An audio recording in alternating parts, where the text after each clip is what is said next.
Why do our two sexes in many ways behave so differently? As Pygmalion's Professor Henry Higgins puts it, why can't a woman be more like a man? Here's another related question. Is it possible that understanding how and why some sexual differences lead men and women, generally speaking, to make some very different social choices? Is it possible that understanding why that happens could help us find solutions to a host of social nightmares? Consider these problems facing us right now, many of them genuine evils. To avoid a dystopian future, a hell with all of these raging in full force, we'll have to deal with these and many more under the pressure of ever greater numbers of people trying to make a living and raise healthy, successful, fulfilled children. In too many cases, just trying to survive. How do we do that? Can we do it? We're going to look through the lens of biology at a reality called sexual dimorphism. If we understand and take to heart the implications of sexual dimorphism as it relates to our social behavior, we can take giant steps in the direction of a better future, a future that, at minimum, reduces the effects of these social evils and may actually avoid or eliminate many of them. A future more peaceful, more just, and even environmentally sustainable. One of Albert Einstein's most thoughtful insights is that the definition of insanity is to keep doing the same thing over and over again and expecting different results.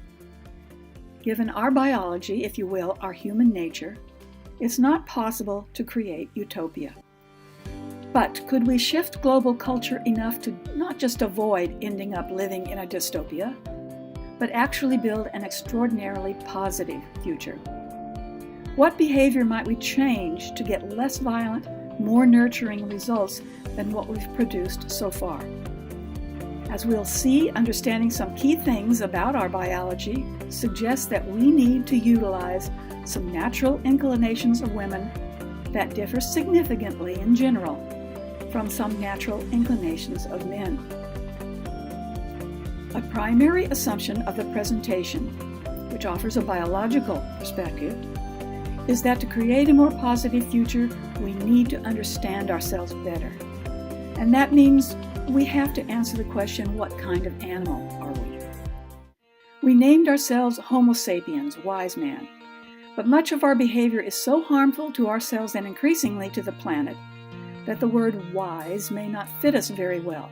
A better choice might have been Homo acutus, clever man, because there can be no doubt that we are very, very clever. During hundreds of thousands of years, our ancestors lived as simple bands of nomadic foragers. But they came to possess behaviors that made us one of Earth's most dominant species.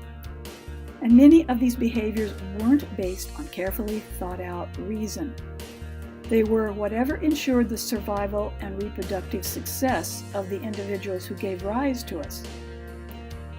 So, still based on biology, this presentation's second assumption is that rather than our behavior always being guided by reason or wisdom, we need to embrace the reality that much human behavior is, in fact, guided by built-in, genetically based, evolved predispositions, preferences, tendencies, urges, whatever you want to call them, and that they powerfully influence much of our behavior, sometimes in contradiction to what rational or wise thought suggests would be a better thing to do.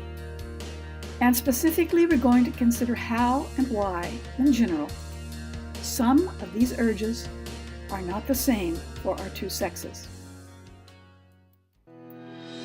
The explanation does begin with sexual dimorphism. This reality shapes much of life on Earth, and as we'll see, that includes us. The term comes from the Greek dimorphos, meaning having two forms. Most species of plants and animals have males, which make sperm, which are tiny and motile, and females, which make eggs, which are comparably huge and non-motile, and have sufficient nutrients to develop into a new individual.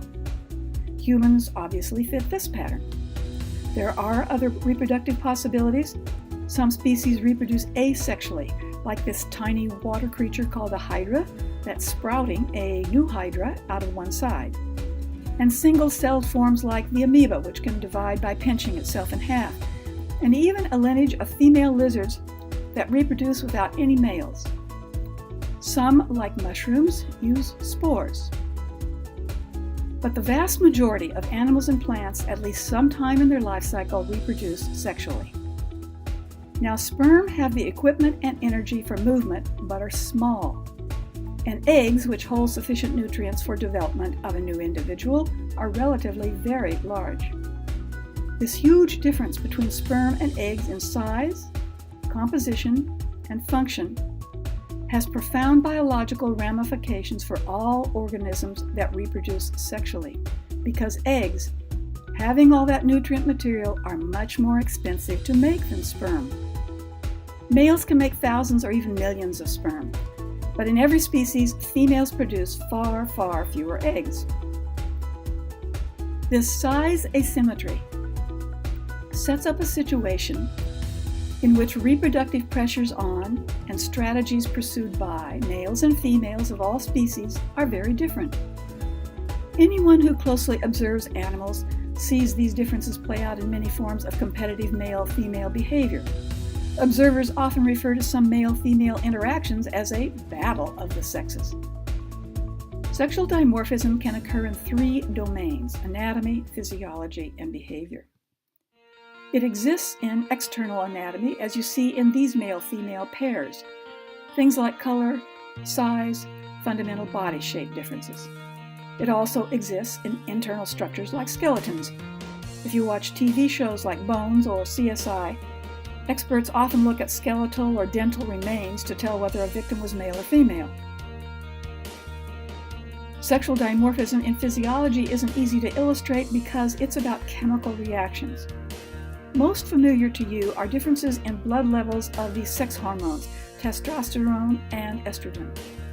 Another fascinating example is that levels of the hormone oxytocin, often called the love or cuddle hormone because it's important to forming social bonds, they're consistently higher in women. There are sex-related differences in circadian patterns. In humans, a whole field, chronobiology, considers how sex may influence things like what time of day is best for taking certain drugs, because the ideal time may be different for men and women. But it's sexual dimorphism in behavior that's critical to discussing any social affairs. It seems obvious that males and females of sexually reproducing species aren't going to behave identically with regard to reproduction. But differences in proclivities that aren't directly related to reproduction also occur. For example, during breeding season, red-winged blackbird males stake out a territory and defend it from other males. In contrast, females scout numerous territories, settle onto one that seems to have good food and hiding places, build a nest, mate with a territory male, lay eggs, incubate them, and rear the young. An elephant herd consists of females and their offspring, including young males. But when a male comes of age, the females expel him, allowing contact only during breeding season. Expelling males is a built-in proclivity or preference that regulates elephant social affairs. Male and female lions do live together, but it's the females that have the proclivity to unite, to kill prey to feed the whole pride. The main urges of a pride male are to guard the pride from other males and mate with females as often as possible when the females are in heat.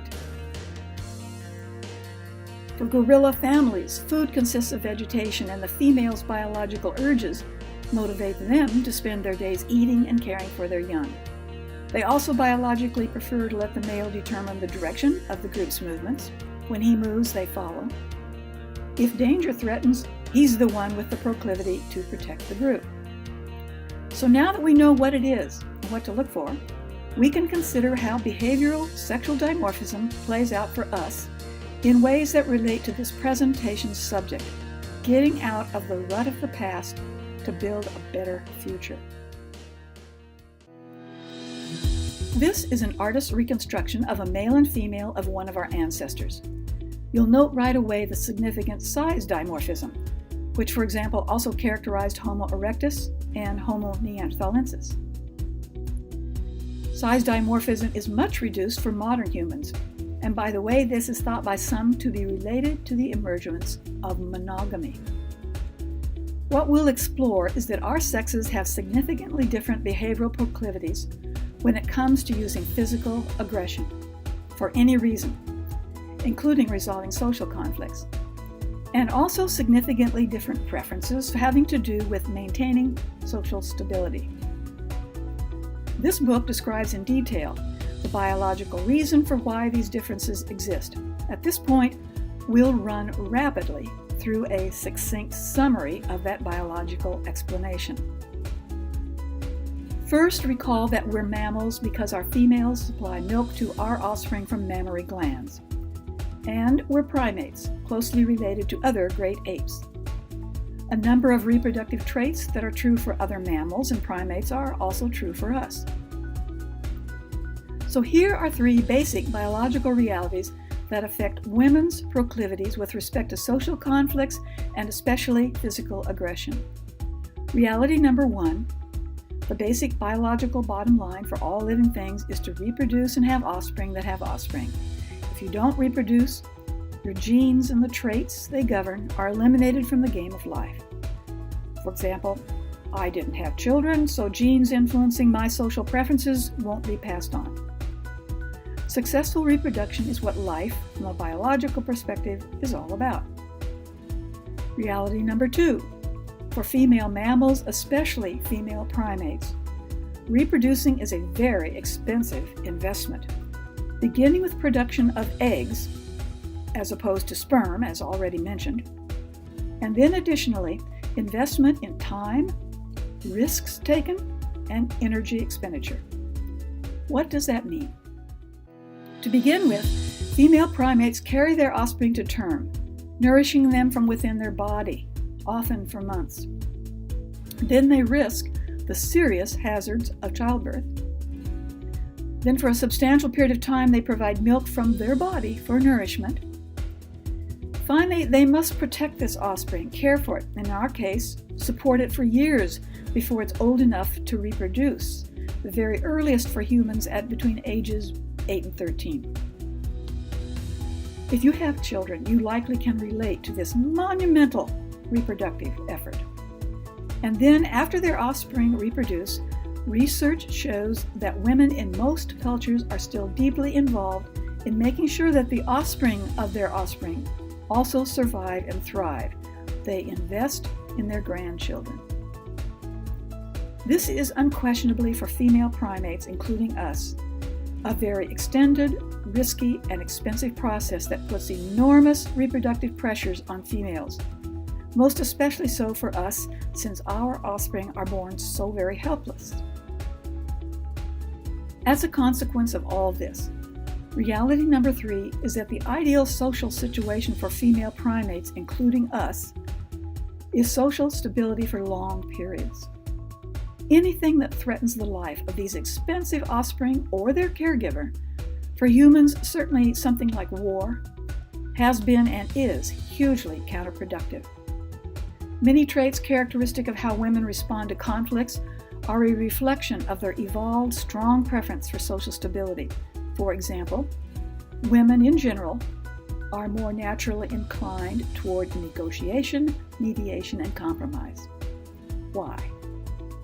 Because solutions arrived at by those nonviolent means often result in win-win outcomes, which tend to be more socially stable and longer lasting.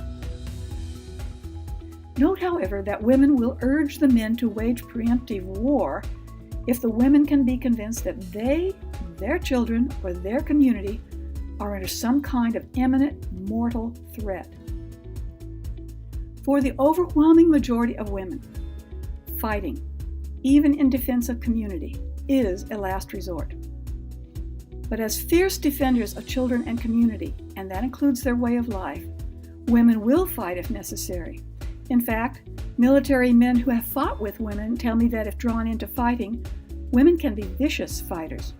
Women are not by nature pacifists or saints.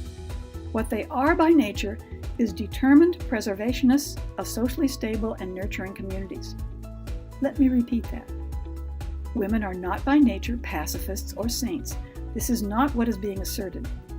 What they are by nature is determined preservationists of socially stable and nurturing communities, an innate preference that influences a wide range of women's social choices. A review in this book going back several hundred years shows that strong women leaders have waged wars of defense or preservation. Think of Golda Meir, Margaret Thatcher, or Elizabeth I of England. But historically, women leaders in power have been overwhelmingly less inclined than male leaders to launch a war of conquest. Elizabeth I of England is an example of the former protective sort, as evidenced by her mounting a navy that defeated the Spanish Armada. And if the history of the period is to be believed, Cleopatra of Egypt is an example of the less common woman leader having a genuine lust for conquest. So now, believe it or not, we have just covered in a very compressed summary the essential relationship of women to using physical violence, to waging war, and to a preference for living in and creating a socially stable community.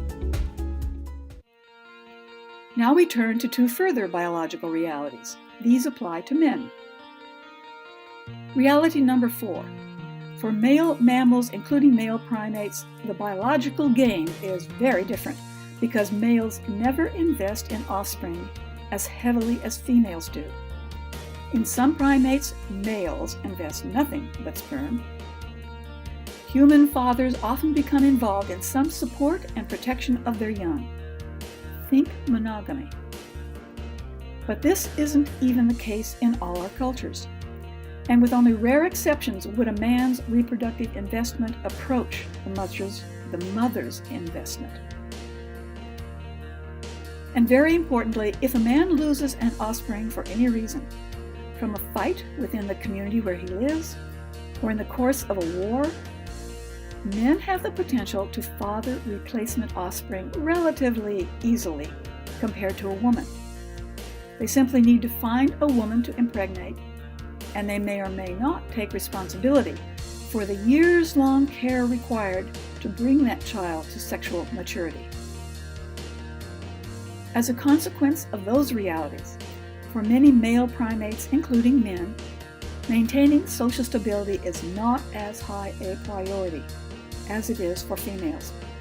Yes, it is important to men who have no desire to live in chaos, but not nearly as important as it is to women. Actually, the urge to rise in dominance status is in many mammal species a primary male motivator because higher dominance has generally, historically, been correlated with greater male reproductive success. Much of men's social lives is focused on rearranging the social order to achieve greater dominance. And sometimes this involves using physical violence. Cultural anthropologist Christopher Bohm wrote, "Hierarchy in the Forest, the Evolution of Egalitarian Behavior." In it, he describes life within egalitarian tribes in Africa. What's relevant here is how hard these egalitarian, nonviolent people work to make sure that what they call upstart males, or females, but mostly males, cannot assert themselves in a way to increase their dominance. At a minimum, they're ridiculed. Say a hunter brags about what a big gazelle he brought down. A woman may immediately laugh and say how nice for him, since what he brings in is usually so puny.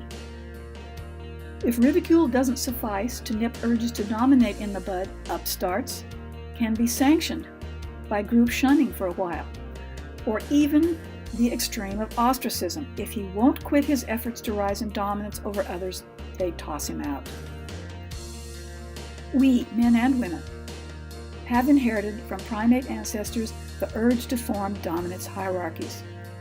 This urge for domination, the desire to control others rather than share or compromise as partners, when that desire becomes an overarching passion in human hearts, it becomes a poisoned wellspring of the evil humans do to each other. It's the killer of lives and societies. For a community to remain stable, tendencies for increasing one's domination that might result in physical violence, especially killing. Those tendencies have to be nipped in the bud one way or the other, using customs, education, laws, and even punishment. Now, some other traits more characteristically male than female can be used to build an army. One is aggressive male bonding. Certainly, this proclivity has always facilitated protecting a group from predation. It's also key to many forms of hunting. We see the tendency expressed in the male love of aggressive team sports, in young boys that get together to do pranks like draping neighborhood yards with toilet paper, and when angry men form a mob, say after a stolen election or simply after a soccer match. These mobs are very unlikely to be composed mostly of women.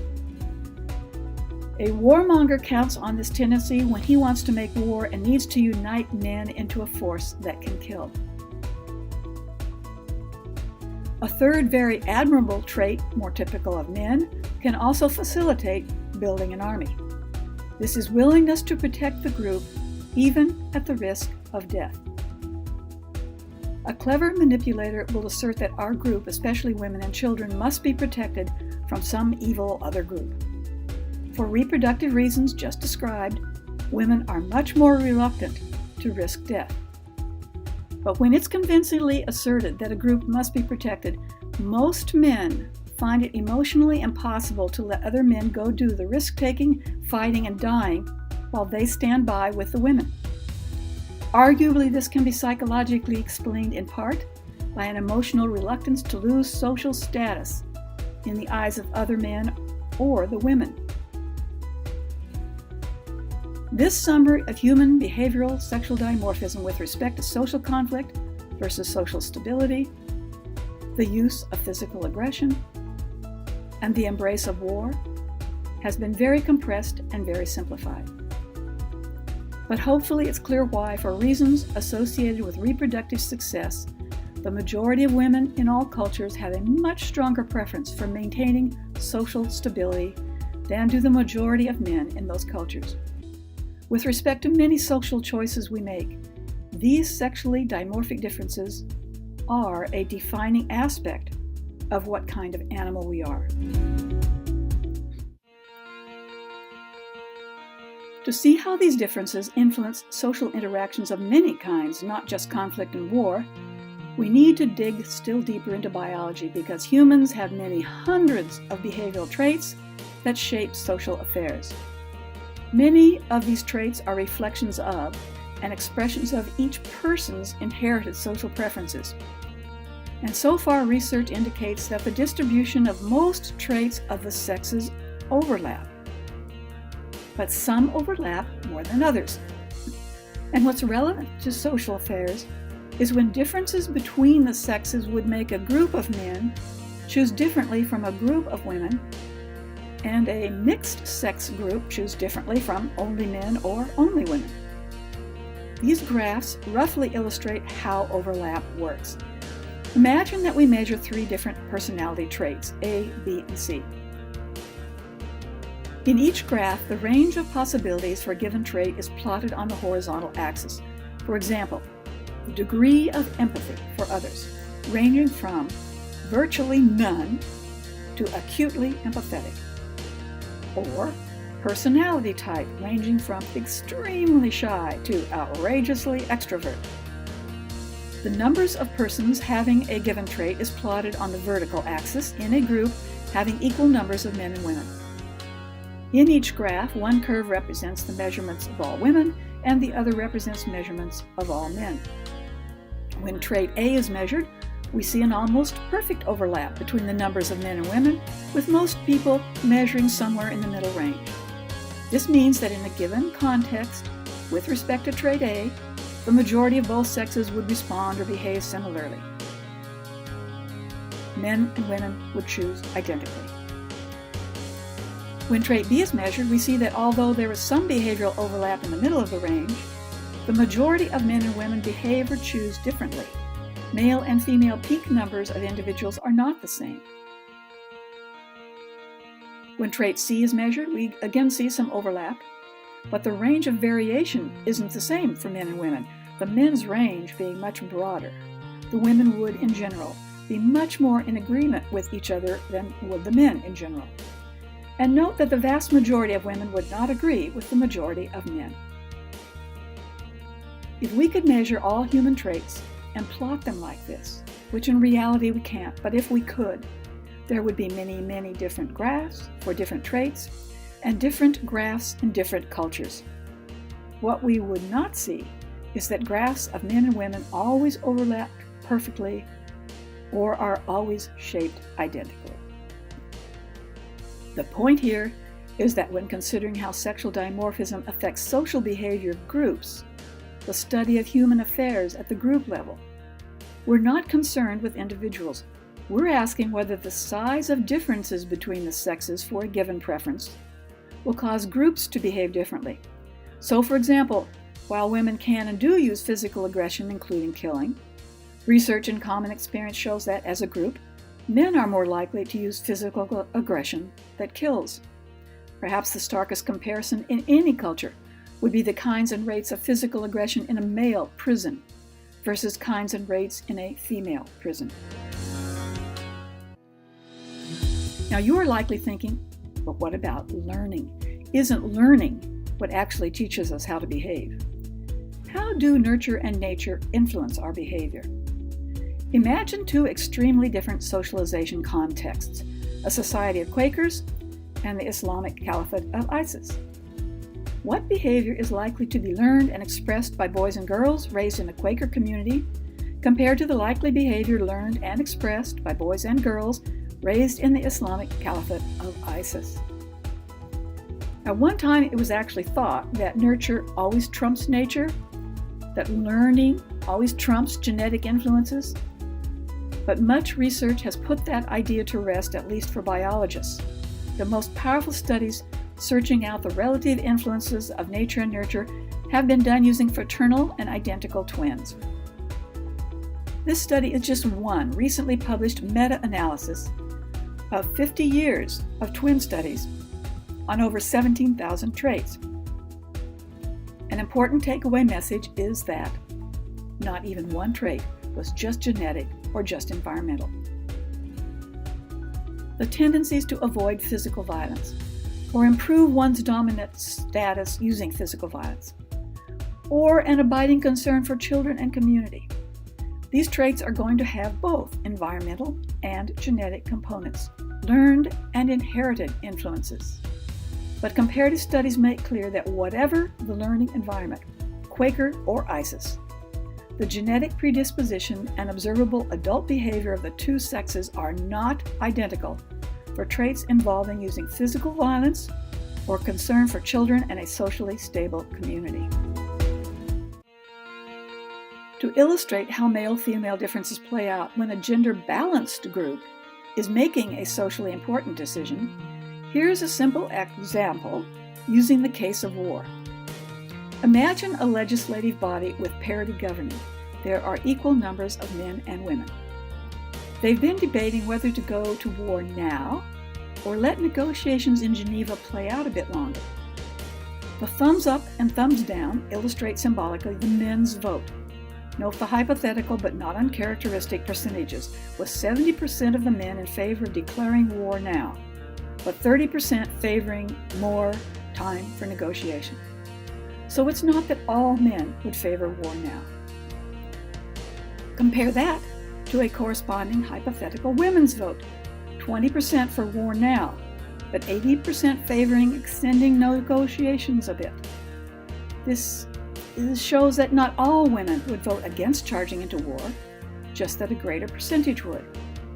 So in this gender-balanced group, we have 9 votes for war now and 11 for negotiating some more. This illustrates how giving women a voice in decision-making can add a restraining influence on some characteristically male inclinations.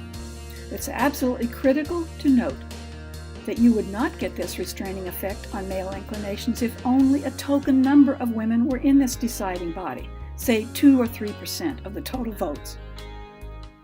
the effect depends on something approaching parity governing.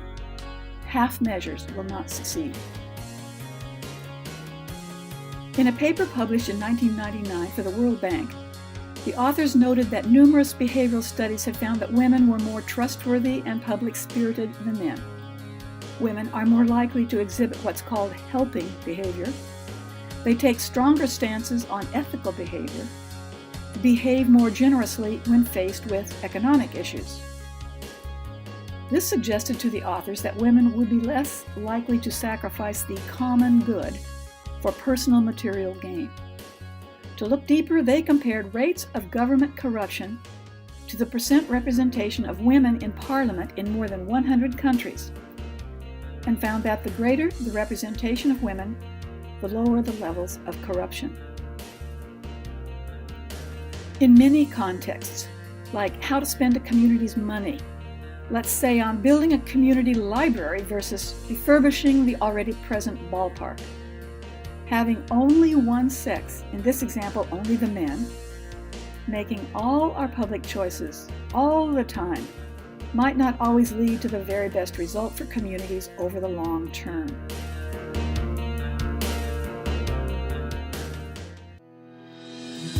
So what might we achieve if we shifted to male-female partnership in governing at all levels of our lives, homes, communities, nations, and the world?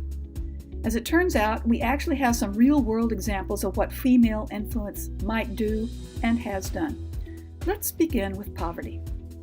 The Heifer Foundation gives income-producing livestock like a cow or a hive of honeybees to people in poverty. When the animals produce offspring, the recipient must pass the gift to a neighbor.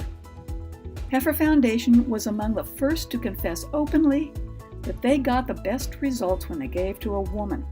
She was more likely to use the gift in a way that benefited her family and also her community. Muhammad Yunus, winner of the Nobel Economics Prize for giving microloans to poor people, also discovered that women were more likely to spend the money successfully in creating a business. Too often, men tended to spend on things that immediately increased their social status, like frequently paying for all the drinks at the local coffee house or buying a flashy car. Women in general were also better at repaying the loans. New York Times columnist Nicholas Kristof and his wife Sheryl Wudunn, in their wonderful book Half the Sky, tell stories from across the world that unequivocally make the case that if a woman is given education or financial means, it regularly leads not only to pulling her family out of poverty, her efforts spread to the benefit of her community. Here's another reality with wide social affairs applicability: the powerful effect of educating girls. Boys often leave their community, frequently to find work. And if there is war, they're commonly pressed into military service and may die never to return. Girls are much more likely to stay, and they go home from school and educate their mothers. The mothers grow reluctant for their sons to be dragooned into being soldiers. They begin to see other positive prospects for both their girl and boy children. The educated women begin to lift the entire community. The education of girls has charmingly been called the girl effect. Google it, and you'll find numerous groups that have embraced this revolutionary idea. Starting in the late 1900s, books began highlighting the positive effects of women as leaders in government, business, and communities. These are just a few.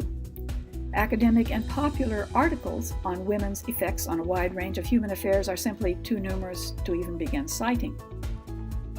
These are examples of cross-cultural research that compare different kinds of societies on things like giving public goods, governmental corruption, peace building, and internal and external rates of violence in a society.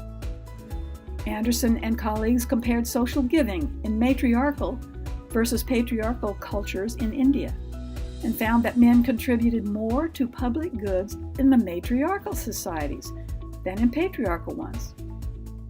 Perhaps because the men can anticipate or trust that their contribution will be put to good use?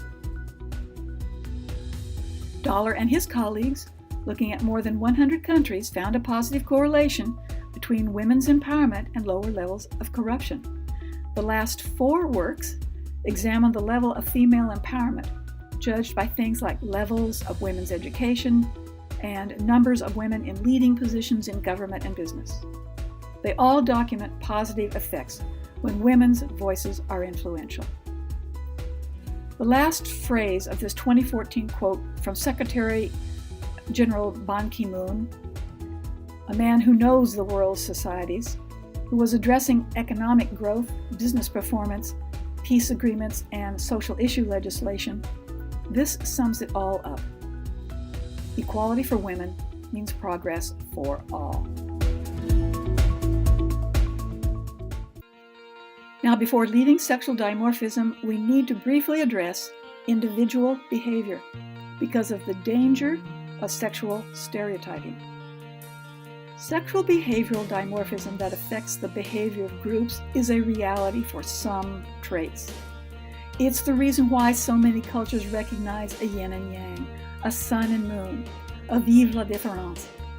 But individual men and women need to be judged and treated individually, because the reality for individuals is uniqueness. Here are listed traits in the United States commonly thought of as female and male. Reality is that every person is a unique, complex combination of what their society considers to be male and female traits. In everyday terms, in differing degrees, we all have a female side and a male side. Now, some of us are way more in touch with our female side. Say a person, boy or girl, who is very emotional, non-assertive, sensitive, a bit too self-critical, but also sweetly nurturing and empathetic.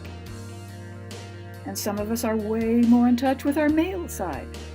Someone, boy or girl, who is aggressive, competitive, very self-confident, self-oriented, non-self-critical, in fact, rebellious and risk-taking. And some of us display a balanced mixture of traits that can be described as being in touch more equally with both male and female sides. This could be a man who is not only aggressive, self-confident, competitive, and bold, but also self-reflecting and empathetic. A woman who is not only nurturing and empathetic, but also, when appropriate, independent, competitive, and bold. In fact, the biology of embryonic development is so complex that some people find themselves with sexual organs and physiology characteristic of one sex, but possessed with an overwhelming majority of behavioral preferences and inclinations characteristic of the other sex. Essentially, all societies have available to them, if they choose to take advantage of it, a rich variety of individuals, a massive diversity that can either be embraced or forced into rigid stereotypes. Now, if we want to start a powerful social revolution for that better future, what kind of leaders should we follow? Who should we elect?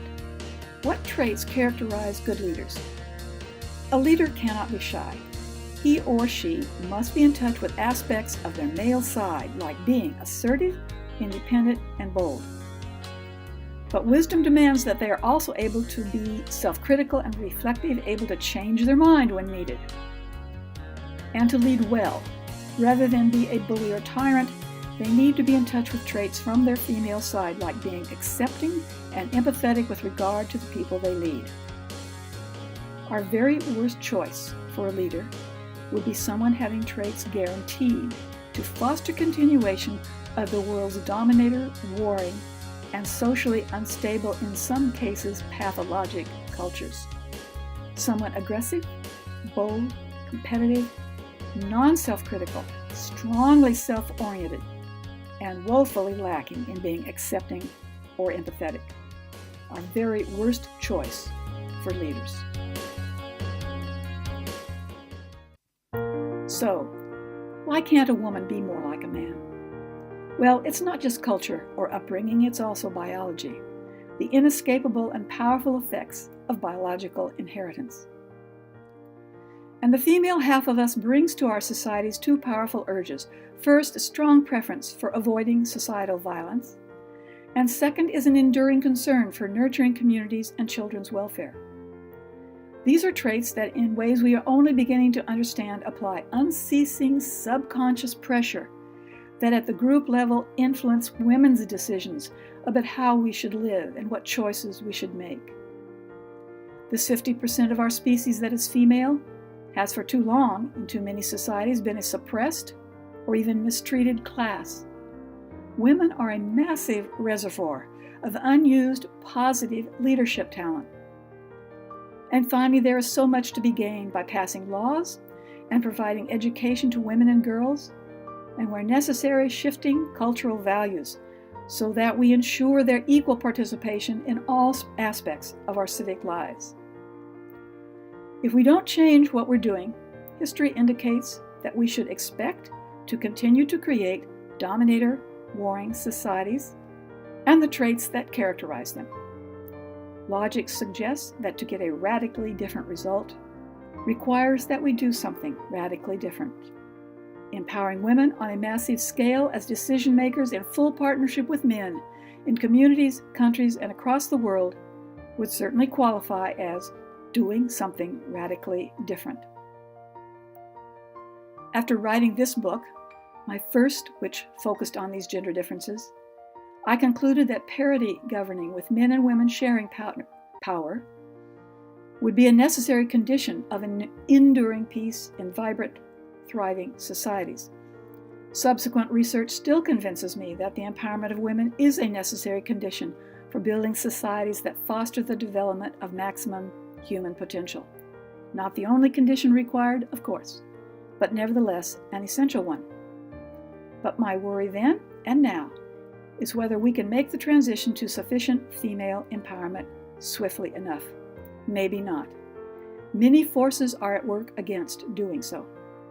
We may simply self-destruct altogether, go the way of other species of the genus Homo, sharing the top branches of this primate tree. Homo ergaster, Homo habilis, Homo heidelbergensis, Homo erectus, Homo neanderthalensis, and others. They're all gone. So I close with a final thought that is also a hope. Will we, Homo sapiens, be wise enough, clever enough, to try something different that offers the promise of creating a culture of peace and the maximum human flourishing that a culture of peace would foster? For anyone interested, I'll share a few words about my background relevant to this subject. I'm an evolutionary biologist with a PhD from UCLA. My areas of specialization are in animal behavior, including human behavior, communication, conflict resolution, and gender differences. At UCLA for my PhD, I studied communication and conflict behavior of gulls, laughing gulls and western gulls, a mated pair of the latter pictured in the center here. I did so on the Farallon Islands off San Francisco, on Bird Rock off Catalina Island, California, in the bird flight cage of the National Zoo in Washington, D.C., and on islands in the Gulf of California, primarily Guardian Angel Island. I gained insight into conflict-resolving behavior by studying how breeding pairs used communication to resolve conflicts. The fancy name for the study of animal behavior is ethology. Since I've been studying war and peace, I'm now officially a peace ethologist. And as an undergraduate major in cultural anthropology, I studied non-patriarchal and nonviolent cultures. Much of my work on gender differences and war is in this book, Shift, The Beginning of War, The Ending of War. I invite you to the website afuturewithoutwar.org. There you can find essays, a free book download of Women, Power, and the Biology of Peace, links to a slideshow entitled Ending War is Achievable, 5 Reasons Why, and much, much more.